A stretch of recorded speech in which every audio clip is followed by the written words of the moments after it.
Masave mo yun. Tapos yung ano na pagkasabi ko sa kanya na, patawarin mo na kami. Hindi, sinabi niya, huwag ikaw huwag kayo ano, Huwag kayong humingi ng tawad. ng tawad. Siya ang hihingi ng tawad sa'yo. Tapos nagbabay siya. Kita yung babay. Yun yung huli kong ano na babay. Ang layo niya eh. Ang layo niya. Kaya kung daling pwede nga kayo makapunta sa heaven eh. Kita si Mama Mary, si Papa Jesus.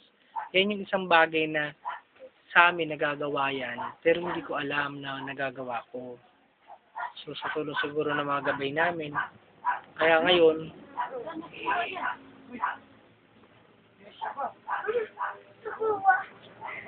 so okay na, i-insensohan ko po kayo. Pagkatapos ma-insensohan, okay na. Pati sila i-insensohan ko din.